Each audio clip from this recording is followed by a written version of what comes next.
So okay అండి, ఇదిగోండి చక్కగా ముక్కలుగా కట్ చేశానండి. చాలా ఫ్రెష్గా ఉన్నాయి అనమాట. గోడు చిక్కుడుకాయలు ఎలా అండి, తెచ్చిన ఒకటో రోజు లేకపోతే రెండో రోజు మనం ఫ్రెష్గా ఉన్నప్పుడే వండేసేసుకుంటే కనుక చాలా చాలా ఫ్రెష్గా ఉండి చాలా కర్రీ కూడా చాలా టేస్ట్గా ఉంటుందన్నమాట. తీసుకొచ్చినాక 3-4 రోజులు అయిపోయిన తర్వాత ఏంటంటే ఎంత ఫ్రిడ్జ్లో పెట్టినా అండి వాడిపోతాయి అనమాట.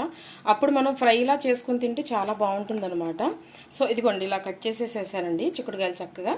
ఇదిగోండి ఇలా కట్ చేస్తాను. ఇప్పుడు వాటికి కావాల్సిన ఏంటంటే ఒక పెద్ద సైజు ఉల్లిపాయ అండి, ఒక పెద్ద సైజు ఉల్లిపాయ, ఒక 4-5 పచ్చిమిరపకాయలు, ఒక 2 టమాటాలు, మెయిన్ ఇంగ్రీడియంట్ వచ్చేసేసి పచ్చి కొబ్బరి అండి. ఈ ఈ గోడు చిక్కుడుకాయలకి ఇంత మెజర్మెంట్కి ఈ కొబ్బరి అయితే సరిపోతుందండి. ఎంత కొబ్బరి అనమాట, పచ్చి కొబ్బరేనండి. పచ్చి కొబ్బరి వేస్తేనే కర్రీ టేస్ట్గా ఉంటుందన్నమాట. సో ఇకైతే మనం టమాటాలు, పచ్చిమిరకాయలు, ఉల్లిపాయలన్నీ చక్కగా కట్ చేసేసి పెట్టుకుందాము. ఇవైతే చక్కగా వాటర్లో వాష్ చేసేసుకొని పెట్టేసుకుందామండి. ఓకేనా, ముందైతే ఇవి కట్